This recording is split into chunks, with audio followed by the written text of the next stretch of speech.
ప్రొద్దుటూరులోని పశువైద్య కళాశాలలో రైతులకు ఉపయోగకరమైన కిసాన్ మేళా కార్యక్రమం ఈ రోజు ఘనంగా నిర్వహించారు. ఈ కార్యక్రమంలో పశుపోషణ యాజమాన్యంతో పాటు వ్యవసాయం, ఉద్యానవనం, పట్టు పరిశ్రమ, కృషి విజ్ఞాన కేంద్రం వంటి అనుబంధ శాఖల అధికారులు తమ తమ శాఖలకు సంబంధించిన స్టాళ్లను ఏర్పాటు చేసి రైతులకు అందుబాటులో ఉన్న సేవలు, పరిశోధనలు, విస్తరణ కార్యక్రమాలపై అవగాహన కల్పించారు. ఈ కిసాన్ మేళాకు ముఖ్య అతిథిగా పశువైద్య విశ్వవిద్యాలయం ఉపకులపతి డాక్టర్ జేవీ రమణ హాజరు కాగా, ప్రత్యేక అతిథిగా ప్రొద్దుటూరు శాసనసభ్యులు నంద్యాల వరదరాజులరెడ్డి పాల్గొన్నారు.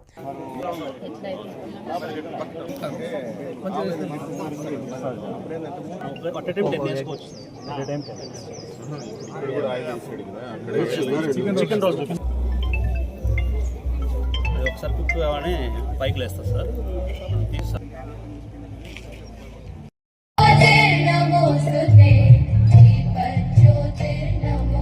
ఉంది కాబట్టి కళాశాల కిసాన్ మేళా సందర్భంగా రైతులకు మెలకువలు నేర్పించాలని, మన వ్యవసాయంలో కానీ పాడి పరిశ్రమలో కానీ అత్యధిక దిగుబడి సాధించాలని ఒక మంచి ఉద్దేశంతో ఈ కిసాన్ మేళా ఏర్పాటు చేయడం జరిగింది.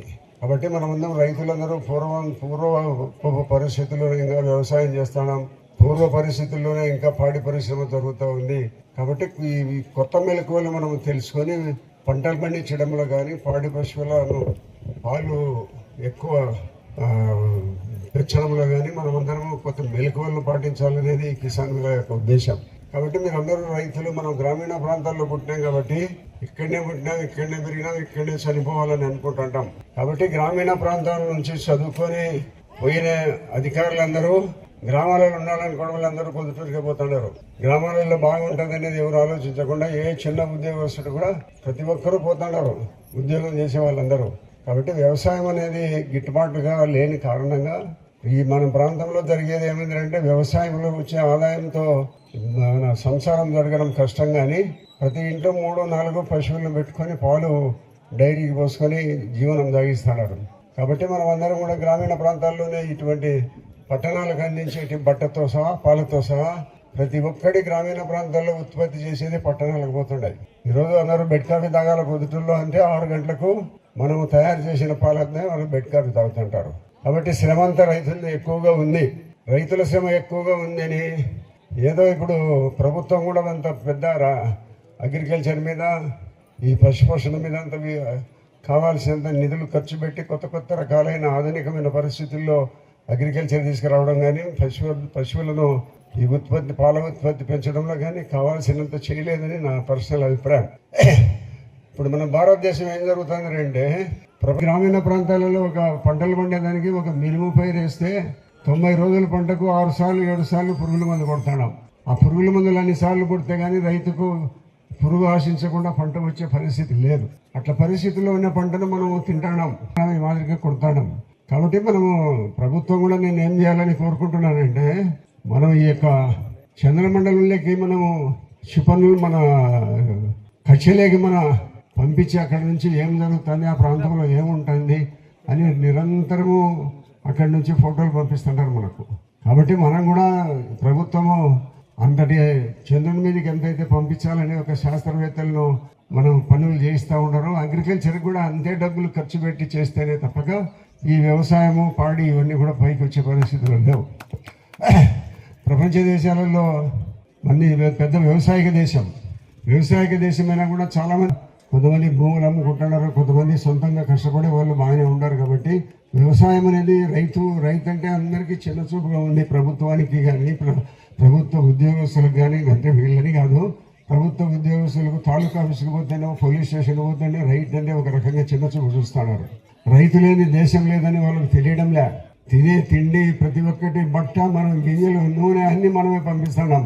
కాబట్టి వాళ్ళకు ప్రజలకు అధికారులకు రైతులంటే గౌరవం లే. కాబట్టి మన బతుకు మనం పండించే పంటను దేశానికి అందిస్తున్నాం. పాడి పశువు అన్నీ కూడా ప్రతి ఒక్కరూ మన మీద ఆధారపడి, పల్లెల మీద ఆధారపడే పట్టణాల్లో జీవిస్తున్నారు. కాబట్టి మనం కూడా గౌరవంగా మనము ఫీల్ కావాలా, మనం గౌరవమైన బతుకుతున్నాము.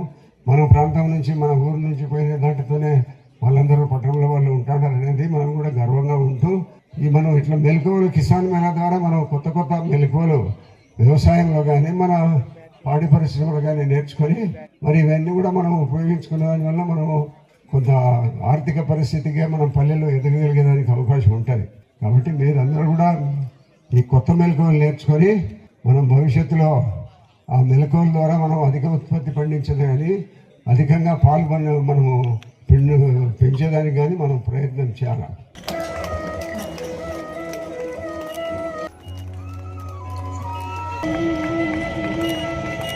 అందరికీ నమస్కారం. ఈరోజు ఇక్కడ ప్రొద్దుటూరు పశువైద్య కళాశాలలో కిసాన్ మేళా జరుపుతున్నాము. దీనికి తోడ్పాటు అందించిన జాతీయ మాంస పరిశోధన సంస్థ వారికి కృతజ్ఞతలు తెలుపుతున్నాను.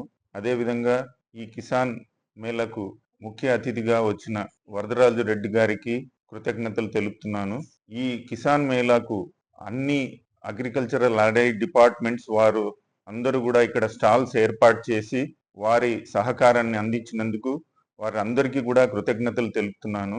ఇక్కడ పశు సంవర్ధకతో పాటు అగ్రికల్చర్, హార్టికల్చర్, ఆక్వాకల్చర్, సెరికల్చర్ మరియు వివిధ సంస్థలందరూ కూడా ఇక్కడ స్టాల్స్ ఏర్పాటు చేసి వారి కార్యక్రమాలను అన్నిటినీ కూడా రైతులకు అందిస్తున్నందుకు వారికి అందరినీ కూడా కృతజ్ఞతలు తెలుపుతున్నాను.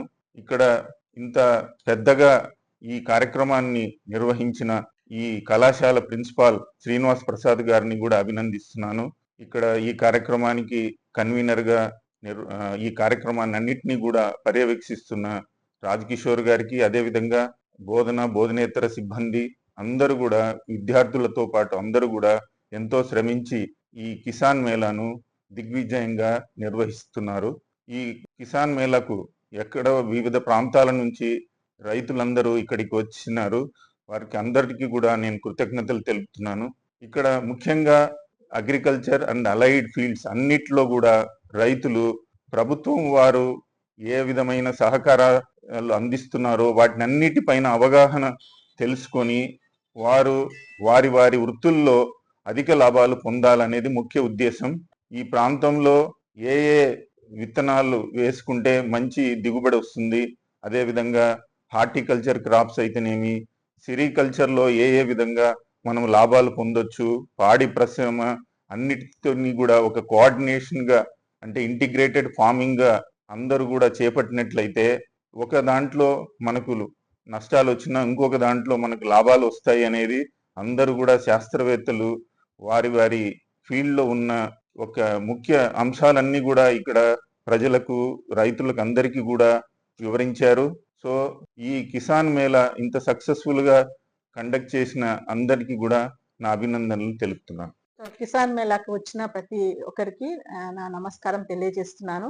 ముఖ్యంగా కిసాన్ మేళా యొక్క ఉద్దేశం ఏంటి అని అంటే, ప్రయోగశాలలో ఎన్నో ప్రయోగాలు జరుగుతుంటాయి, ఎన్నో ఆవిర్భవిస్తుంటాయి. అయితే వాటన్నిటిని కూడా రైతులకు చేరవేసినప్పుడే ఆ యొక్క ప్రయోగానికి అర్థం ఉంటుంది. కాబట్టి ఆ ప్రయోగశాలలో జరిగిన ప్రతిదీ కూడా రైతులకు చేరవేయాలంటే ఇలాంటి కిసాన్ మేళాలు మనం జరపాలి. కిసాన్ మేళాలు జరిపి అందులో అవగాహన ఏర్పాటు చేసినట్టయితే రైతులు వాటిని అవలంబిస్తారు. కాబట్టి ఇలాంటి అవకాశాన్ని కల్పించడానికి మాకు ధన సహాయం చేసిన NMRI వారికి, అంతేకాకుండా ఈ యొక్క ప్రోగ్రామ్ను దిగ్విజయంగా జరిపించిన ఈ యొక్క ప్రొద్దుటూరు వెటనరీ కళాశాల అసోసియేట్ డీన్ గారైన శ్రీనివాస్ ప్రసాద్ గారికి, అలాగే ఈ యొక్క కిసాన్ మేళాకు మరి కన్వీనర్ గా వ్యవహరించిన డాక్టర్ రాజకిషోర్ గారు, అదేవిధంగా మరి అనుబంధ సంస్థ అయిన ఎక్స్టెన్షన్ డిపార్ట్మెంట్ వారికి కూడా నా కృతజ్ఞతలు తెలియజేస్తున్నాను. ముఖ్యంగా ఈ యొక్క కిసాన్ మేళాను జరిపినప్పుడు మరి దీంట్లో ఏ ఏ అంశంలో అయితే చెప్పబడినాయో వాటన్నిటిని రైతులు ఆచరించినప్పుడే ఈ యొక్క కిసాన్ మేళకు సార్థకత లభిస్తుంది. కాబట్టి విని వెళ్ళిపోవటమే కాకుండా ఇక్కడ చెప్పబడిన ప్రతి అంశాన్ని కూడా మరి రైతు ఇంకా క్షుణ్ణంగా వాటి గురించి తెలుసుకొని వాటిని ఇంకా ఏ విధంగా మేము చేపడితే లాభాలు చేకూరుతాయి, ఏ విధంగా మేము దేశాభివృద్ధిలో పాటుపడగలము, దేశానికి ఏ విధంగా మేము సహాయం చేయగలము అన్న దృక్పథంతో ప్రతి రైతు ఆలోచించి ఇప్పుడు చెప్పిన ఈ ప్రతి అంశాన్ని మేము ఇక్కడ చాలా అంశాల గురించి మాట్లాడినారు. మా వైస్ ఛాన్సలర్ గారు చెప్పినట్టుగా వెటనరీ గురించి మాత్రమే కాకుండా అగ్రికల్చరు, హార్టికల్చరు, సెరికల్చరు, ఫిషరీస్ ఇలా అనుబంధ సంస్థలన్నిటి గురించి కూడా మాట్లాడారు. అయితే వీటన్నిటిలో ఎవరికి తోచినట్టుగా వారు ఎవరు దేంట్లో నిపుణత ఉందో, ఎవరికి ఏది అనుకూలంగా ఉందో దాన్ని చేపట్టినట్టయితే లాభాలు గడించవచ్చును. కాబట్టి రైతన్నలు మరి మాకు పంట సరిగా రావట్లేదు, మేము నష్టపోతున్నాము అని చెప్పి దిగులు పడకుండా ఏదో ఒక రూపంలో ఒకటి కాకుంటే ఇంకొకటి ఉంది అని చెప్పి వారికి అనుకూలమైన వృత్తిని చేపట్టి దాంట్లో లాభాలు గడించాలని కోరుకుంటూ ముగిస్తున్నాను. Thank you. నమస్కారం అండి. ఈ రోజు ప్రొద్దుటూరు పశు వైద్య కళాశాలలో కేంద్ర ప్రభుత్వ సంస్థ జాతీయ మాంస పరిశోధన సంస్థ హైదరాబాద్ వారి సహకారంతో ఎస్సీ సప్లాన్ కింద రైతులకు కిసాన్ మేళా నిర్వహించడం జరిగింది. ఇందులో కేవలం పశుసంవర్ధక రంగానికి సంబంధించే కాక వ్యవసాయ మరియు ఇతర అనుబంధ సంస్థలు వారందరినీ కూడాను ఆహ్వానించి వారితోటి స్టాల్స్ ఏర్పాటు చేయడం, అదేవిధంగా వాళ్ళతో అవగాహన సదస్సు ఇవన్నీ కూడా నిర్వహించడం జరిగింది. ఈ సందర్భంగా మనం కేంద్ర ప్రభుత్వం యొక్క లక్ష్యం అదేంటంటే డబ్లింగ్ ద ఫార్మర్స్ ఇన్కమ్, అంటే రైతుల ఆదాయాన్ని రెట్టింపు చేయడానికి ఏ విధంగా చేయాలనేది ఇప్పుడు కేంద్ర ప్రభుత్వం యొక్క లక్ష్యం. దానికోసం వ్యవసాయం మరియు ఇతర అనుబంధ రంగాలు అంటే పశుసంవర్ధకం కానీ, ఉద్యాన రంగం కానీ, సెరికల్చర్ పట్టు పరిశ్రమ కానీ ఇవన్నీ కూడాను వ్యవసాయ అనుబంధ పరిశ్రమ కింద వస్తాయి. వాటన్నిటినీ కూడాను ఇంటిగ్రేట్ చేసి మేము ఇక్కడ కిసాన్ మేళా చేయడం జరిగింది. దీంట్లో ఏంటంటే మనకి ఫర్ ఎగ్జాంపుల్ ఉదాహరణకి మనకి న్యాచురల్ కలామిటీస్, కరువు కాటకాలు వచ్చినప్పుడు కానీ, తుఫాన్లు వచ్చినప్పుడు కానీ పంట ద్వారా వచ్చే ఇన్కమ్ నష్టపోవడానికి ఆస్కారం ఉంది. అటువంటిప్పుడు మనకి ప్రత్యామ్నాయ ఆదాయ వనరుగా పశుసంవర్ధక రంగం ఉపయోగపడుతుంది. అదేవిధంగా మనకి ఇక్కడ ఇప్పుడు ప్రస్తుతం ఉన్న వాతావరణంలో కేవలం ఒక రంగం మీద డిపెండ్ అయితే కుదరదు. మనకి అగ్రికల్చరు, యానిమల్ హస్బెండరీ, హార్టికల్చర్ వీటన్నిటి మీదనూ డిపెండ్ అవ్వాల్సిందే. మన గత 50 ఏళ్ల క్రితం చూసుకుంటే కనుక మనకు అప్పుడు ఉన్న పాపులేషన్ 60 కోట్ల కంటే తక్కువ ఉండేది. ఆ టైంలో మనకి పర్ క్యాపిటా మిల్క్ అవైలబిలిటీ వచ్చేసి